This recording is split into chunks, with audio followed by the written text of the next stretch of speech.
Assalamualaikum warahmatullahi wabarakatuh. Alhamdulillahilladzi arsala ilaina an-nabiyyal ummi wa ala alihi wa nusalli wa nusallim alaihi wa ala alihi wa ashabihi ajma'in wa ba'du.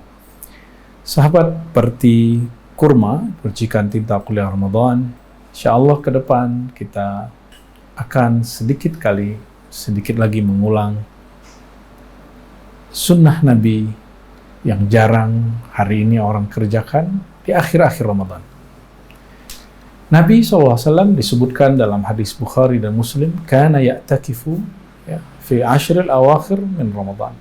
Nabi selalu menghidupkan akhir 10 hari terakhir Ramadan dengan beriktikaf. Lalu tidak hanya iktikaf itu seperti yang dipahami orang hari ini, berdiam diri di masjid, pindah tempat tidur, pindah kasur, masih sibuk dengan gadget, handphone. Lalu ada, mohon maaf, ada ustadz yang berceramah muhasabah sepertiga malam terakhir, lalu ustadz ini pindah lagi, mengisi tempat lain, lalu pindah lagi. Ketika jamaahnya itikaf, dia tidak itikaf. Ketika semuanya berdiam diri masjid, dia malah pergi-pergi keluar masjid. Itu bukan itikaf yang Nabi ajarkan.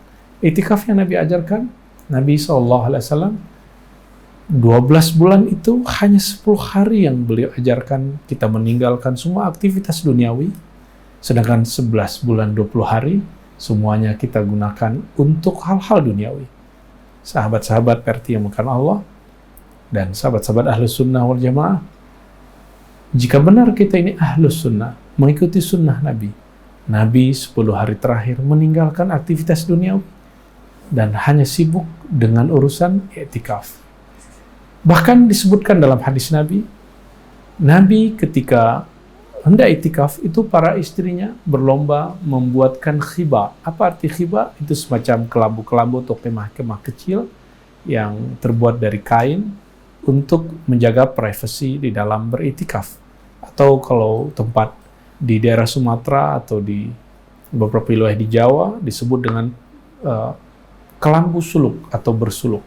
Jadi itikaf itu pada hari ini menjadi satu living sunnah yang hidup di sebagian orang di wilayah negeri kita adalah bersuluk 10 hari terakhir Ramadan. Meskipun ini aktivitasnya mungkin tidak banyak yang kenal karena hanya dikenal oleh orang-orang Thariqah, terutama Naqsyabandiyah, Khalwatiyah, dan sebagian Syatariyah. Namun sebenarnya ini adalah sunnah Nabi Muhammad sallallahu alaihi wasallam. Sahabat-sahabat bukan Allah, Nabi Muhammad sudah diperjalankan sampai ke langit sana, sampai melewati Sidratul Muntaha, melewati tembus kursinya, melewati Raf-Raf, bahkan naik ke arasnya Allah dan berkalam-kalam dengan Allah, bermusyahadah dengan Allah. Tapi ia masih 10 hari terakhir masih itikaf. Adakah di antara saudaraku, apakah dia seorang doktor, profesor, pedagang, bahkan seorang mursyid thariqah sekalipun yang sudah mencapai derajah ini, sehingga tidak perlu lagi suluk, tidak perlu lagi itikaf? Maka Al-Fakir kami mengajak dari hati yang paling rendah, paling dalam, mari kita menyadari satu hal bab ini. Nabi tidak pernah meninggalkan itikaf sampai wafatnya. Bahkan ketika beliau pernah tersibukkan oleh kecemburuan para istrinya yang berlomba membuatkan kelambu-kelambu khalwat untuk beliau, maka beliau menggagalkan itikafnya. Jadi ternyata di masjid sudah ada kelambu yang dibuat oleh Aisyah, Hafsah, Ummu Salamah, dan para ibunda-ibunda kita, istri-istri Rasulullah SAW, sadat azwajin Nabi SAW. Maka beliau mengatakan, ya sudah, aku tidak itikaf tahun ini. Beliau mengutamakan persatuan kedamaian para istrinya lebih tinggi daripada sekedar mengamalkan amal privasi. Oleh karena itu, beliau kemudian di bulan berikutnya, bahkan di tahun berikutnya menqadha. Jadi menjadikan itikafnya 10 hari terakhir ditambah 10 hari awal Syawal. Dan hadis ini ada semua dalam Sahih Bukhari, Muslim, dan hadis yang lainnya. Artinya apa? Nabi menqadha amal itikafnya. Nabi menqadha amal suluknya. Saya memperhatikan ada di sebagian tempat, misalnya sebagian komunitas tasawuf, tarekat, ketika sudah punya tugas, punya gelar-gelar badal talqin, khalifah, mursyid, tidak mau lagi mengikuti suluk. Ya, malah itu adalah akhir dia bersuluk.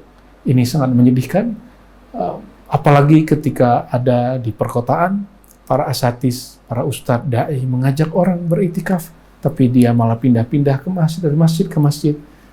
Akhirnya, apa yang didapat oleh murid-muridnya, jamaahnya, dia tidak dapatkan.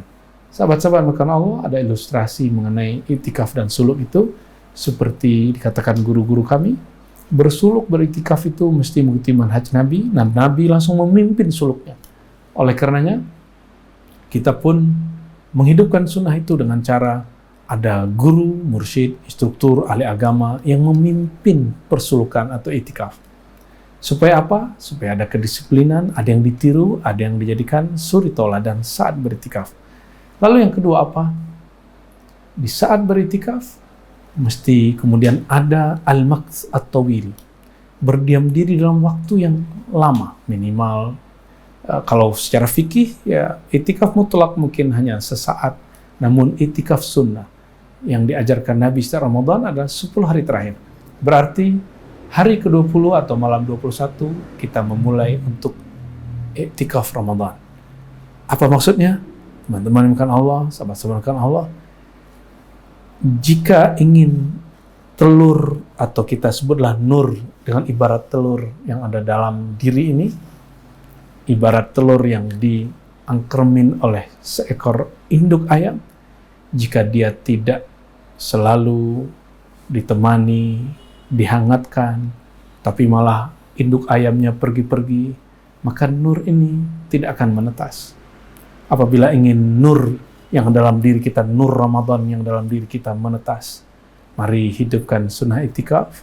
Jangan keluyuran lagi kemana-mana, duduklah dengan tenang, berzikirlah dengan tenang di tempat khalwat kita, di surau-surau, di masjid-masjid, dengan bimbingan guru-guru mulia.